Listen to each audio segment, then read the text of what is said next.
begin by letting you into a little secret about me. Well, it's something I don't talk about a lot. It's a little bit personal for me, but I have distal hyperextensibility. I know you're looking at me a little bit strange. Do you want to see it? But no, this is true. It's true. I have a condition called distal hyperextensibility. Do you want to see it? Ready? Yeah. You ready? This is it. It's a thing. It's a thing. Most people's thumbs kind of go like that, right? They go straight. Do you know what? They go straight. My mum has it as well. And Right. I noticed it when we were in Cairns a few weeks ago. It goes like... Yeah, that's right. It's a thing. Some people call it hitchhiker's thumb, but it's called distal hyperextensibility when your thumb goes like way back like that. It's a genetic thing. So if your mum has it, there's a chance someone else does in your family. You don't, but my dad has it. And I'll tell you a funny story. My dad is adopted, and my dad only discovered his biological father a few years ago. So my dad's 70, or like when my dad was 70, he met his dad for the first time, who was like 90 then. The two of them met. They'd never met before in my dad's life. They met. And I remember I'm talking to my dad after he's met his dad for the very first time, comes back, and I'm saying, how was it and whatever, and Dad's like, well, we discovered all this stuff, about each other. And then my dad said, and Clive, that's the name of his dad, Clive has the thumb. He has this. Like my dad could look at his dad and go, look, see, we do. You are my dad because we've got this genetically thing. It's actually not that rare. It's about, I did look this up, it's about somewhere between 15 and 30% of the population have distal hyperextensibility and can do that weird thing with their thumb. So it's not like that crazy unique, but it is one of those, everyone's got those weird things, don't they? Those things that are just you. Do you know what I mean? Everyone's got those weird little party tricks that only you can do. Well, that's mine, right? This is just one of the things that makes me kind of a bit different, that makes me me. We're in a series where we're exploring what God thinks about you and about me. Because we often wonder, don't we? We wonder what other people think of us. You come home from school and you think, I wonder what those guys at school, I wonder what they really think of me. When I'm not there, what they really think about me. I wonder what the boss really thinks about me at work. I wonder what my family really thinks about me, my friends, others, what they really think of us. But I wonder, do we ever wonder like what God really thinks of us? Because in church, we talk a lot about what we think about God. We talk a lot about, this is sort of who God is, and that's a good thing to do. But in this series, we're going to talk about what God thinks about us. If I could take God out for a coffee and ask him what he thinks about you, if I could take God out for a coffee and ask him what he thinks about you, I wonder what he would say. And we've talked about a number of things that God would say about us, but I want to talk today about something that I know God would say about every one of you. Something that absolutely God would say about me, he would say about you, and even if I don't know very much about you, I know God would say this about you. God would say, you are unique. You are absolutely unique. We're going to jump into the Bible and look at something that Paul wrote over 2,000 years ago. Paul was a key leader in the early church, the very first church that started after Jesus was died and resurrected. Paul was a leader in that church. Paul was only a young man when Jesus was resurrected. We don't know if Paul ever saw Jesus before his crucifixion, but we know that after the resurrection, Paul had this amazing encounter with Jesus. It's a bit sketchy, but some sort of dream, vision. Jesus somehow appeared to Paul, and it was so real for Paul that it totally turned his life around. And Paul went, like in an instant, he went from being someone who hated Christians, hated the church, thought it was all a pack of lies, load of rubbish, and in an instant he became someone who was passionate about Jesus, who loved his church, and he spent the rest of his life encouraging the church and helping it to grow and sharing the good news about who Jesus was and what he'd done for people. And about 20 years after he had that life-changing experience of Jesus, Paul writes a letter to a church. It's one of the churches that he sort of started and has a connection with. And he writes this letter. And he writes to the church about the uniqueness of every person in the church. And he does that by comparing their church to a human body. I want you to read this in 1 Corinthians 12. I want you to read what Paul writes to this church. He said, the body is not made up of one part, but of many. Now, if the foot should say, because I'm not a hand, I do not belong to the body, it would not for that reason stop being part of the body. And if the ear should say, because I'm not an eye, I don't belong to the body, it would not for that reason stop being part of the body. If the whole body were an ear, where would the sense of... if the whole body were an eye, where would the sense of hearing be? If the whole body were an ear, where would the sense of smell be? But in fact, God has placed the parts of the body, every one of them, just as he wanted them to be. If they were all one part, where would the body be? As it is, there are many parts, but one body. The head can't say to the feet, I don't need you. On the contrary, the head can't say to the feet, I don't need you. On the contrary, those parts of the body that seem to be weaker are indispensable. And the parts of the body that we think are less honourable, we treat with special honour. The parts that are unpresentable are treated with special modesty, while our presentable parts need no special treatment. But God's put the body together, giving greater honour to the parts that lacked it, so that there should be no division in the body, but that its parts should have equal concern for one another. If one part suffers, every part suffers with it. If one part is honoured, every part rejoices with it. And he finishes this part by saying this, now you are the body of Christ, and each one of you is a part of it. 1 Corinthians 12. Paul says that the church, the God's people, the church, are like a human body. Every part's different, every part's unique, but every part has a role to play. Your eye does one thing, your ear does another. The eye can't say to the ear, well, you can't see, so you're not valuable. The ear can't say to the eye, well, you can't hear because you're not valuable. We can't see without our eyes. We can't hear without our ears. And he says that those parts that seem less presentable or less honourable, you need them too. If you don't know what he's talking about, have you ever been constipated? Right? That's what he's talking about, right? He's saying those parts that you think they're less presentable, those parts that you don't want to talk about, you need them too. They have a part to play, right? And if they don't work, things get ugly, right? He's saying every part of your body, don't look at me like that. That's what Paul's saying. He says every part of your body has a special part, and you need every part. You only work when all the parts of your body are doing the unique thing that they were designed to do. Paul's saying to the people in that church, he's saying, you are unique. You have something special to contribute.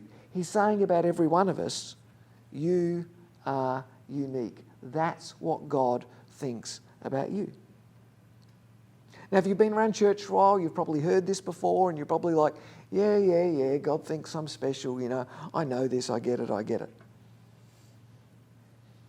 But there's actually two really important things. There's two really important aspects of your uniqueness that you might not have thought about before, and I want to talk about each of those this morning. The first thing that you need to understand about your uniqueness is that God doesn't think you're unique because of what you can do. He doesn't think you're unique because of how you look.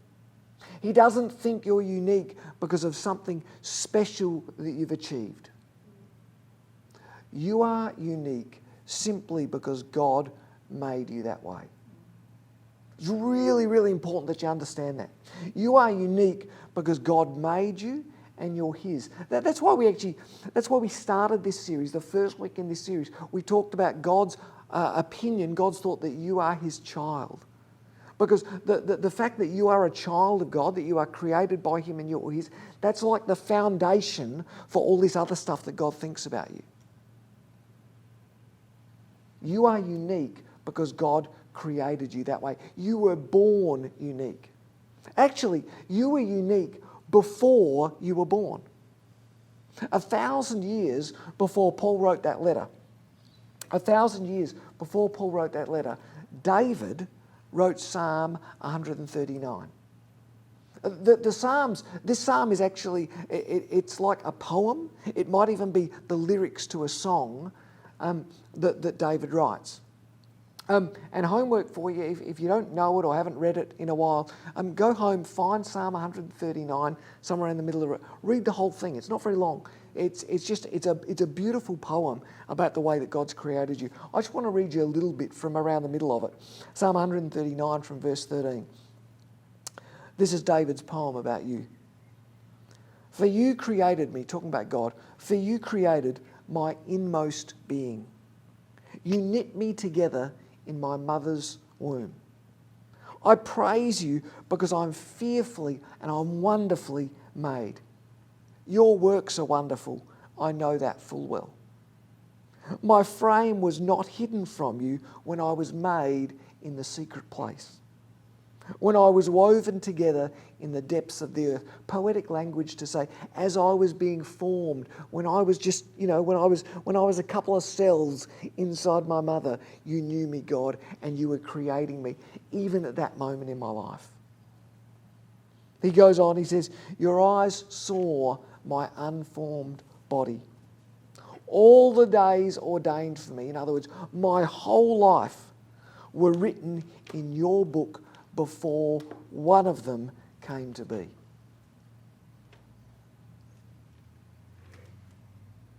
It's really important to understand that God thinks you're unique and special just because of who you are. And he thought that about you before you were born, like when you were a cell, when you were a couple of cells, God knew you. He knew everything about you, and he thought you were amazing. And the reason it's really important for you to get this is because we live in a world that says you're special because of the way you look. You're special because of your friends. You're special because of what you wear. You're special because of the job you do.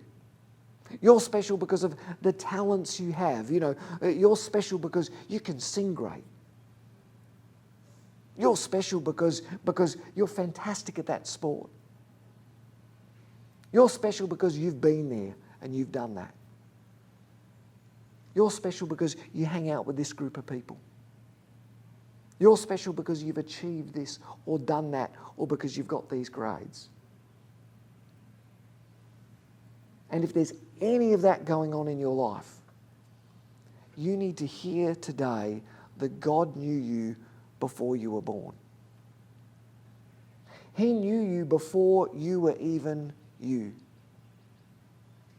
And he created you to be totally unique. There are almost 8 billion people on this planet right now. Smart people have calculated that over the entire history of the world, 107 billion people have existed.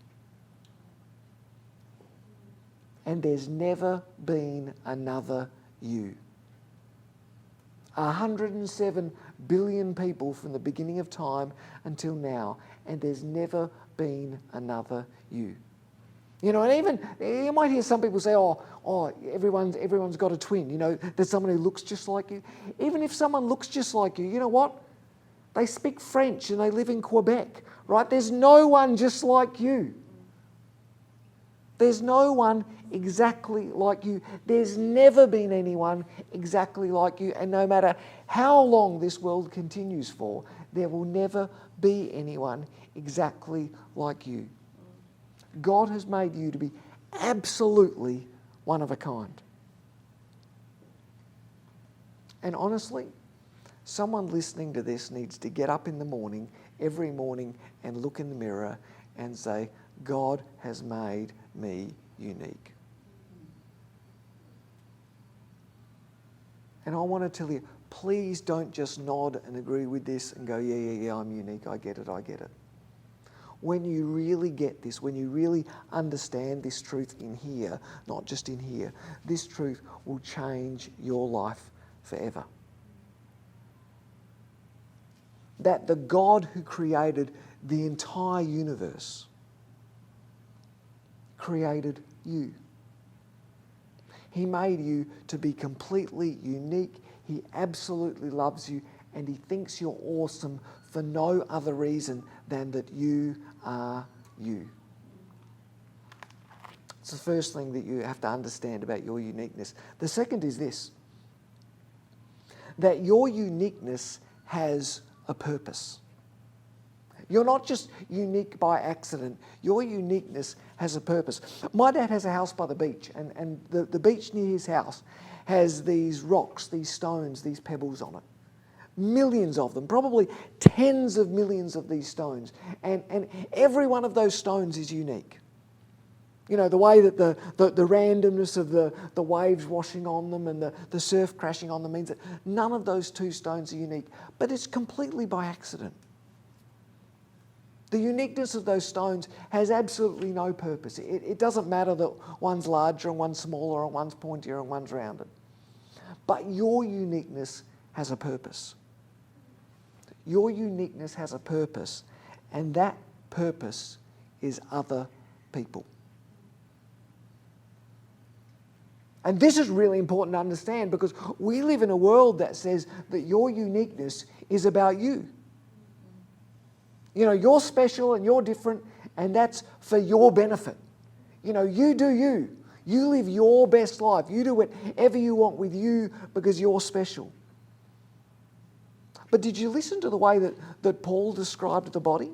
He said that God's put the body together, this was in verse 25, so that there should be no division in the body, but that its parts should have equal concern for each other. He's saying the parts of your body are designed to work together.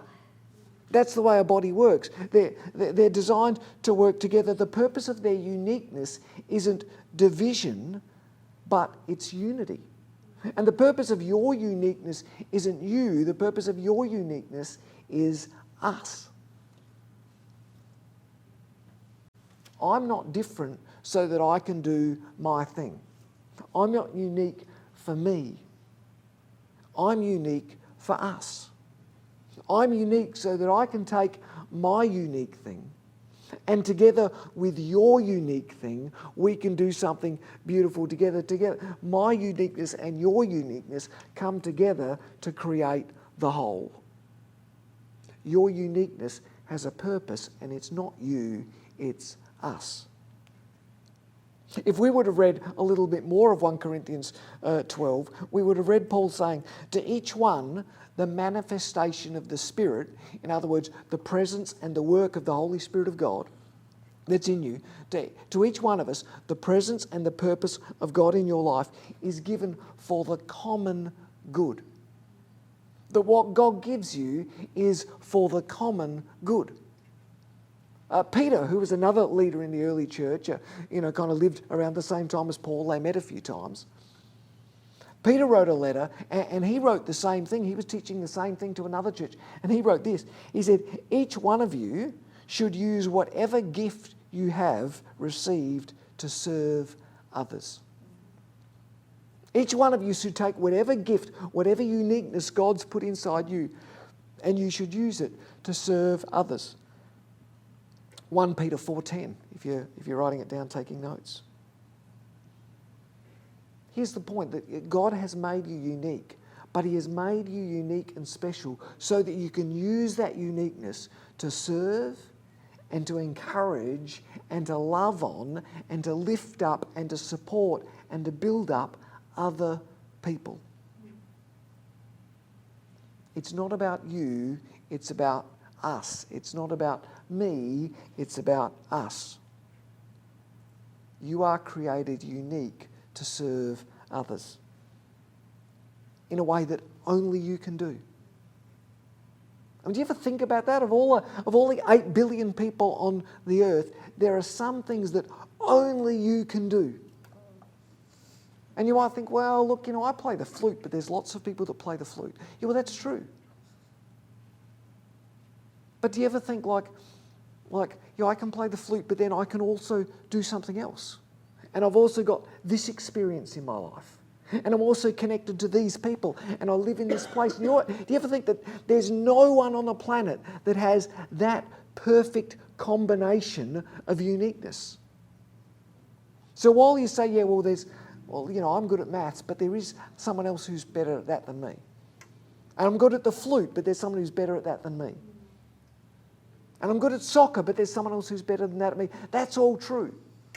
But when you take all of the things that are unique about you, where you live and who you're connected, when you put all of that together, there's no one on the planet that is better. There's no one on the planet that can do all of those things packaged together like you can. You are absolutely unique. You are created by God.